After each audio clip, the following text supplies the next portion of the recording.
Paper తో dancing doll ని చూసారా? క్రేజీ ఉంది కదా.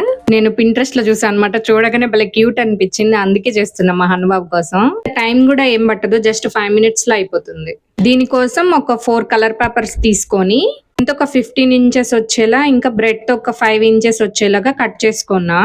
వాటిల్లో ఒక 2 పేపర్స్ మాత్రం హాఫ్ కి కట్ చేసుకున్నా అనమాట. హాఫ్ కి కట్ చేసి రింగ్ లాగా అతికించా అనమాట. తర్వాత కింద బేస్ కి ఒక నార్మల్ పేపర్ తీసుకొని దానిపైన ఈ బ్లూ కలర్ యూ షేప్ లాగా అటు సైడ్ ఇటు సైడ్ అతికించేస్తే ఇలా పైకి లేస్తుంది. తర్వాత ఒక వైలెట్ కలర్ రింగ్ తీసేసుకొని హోల్ ఫ్రంట్ కి వచ్చేలాగా, అంటే మన వైపు వచ్చేలాగా అతికించా అనమాట. అది చెప్పడం కన్నా చేస్తే మీకు అర్థమవుతుంది. హ్యాండ్స్ కోసం మా వాడు స్కై బ్లూ కలర్ చించేసింది అనమాట. అందుకే మళ్ళీ డార్క్ బ్లూ కలర్ తీసుకొని కట్ చేసి పెట్టాను. దానిపైన వైట్ కలర్ రింగ్ ఉంది కదా, ఇది మాత్రం హోల్ సైడ్ కి వెళ్లేలాగా అతికించాలి. అప్పుడే ఫేస్ మనకు కనిపిస్తుంది. ఆ ఫేస్ కి కళ్ళు అవి డ్రా చేసుకుంటే అయిపోయింది పేపర్ డాల్. ఇదే మన డాన్సింగ్ డాల్. భలే డాన్స్ చేస్తుంది కదా.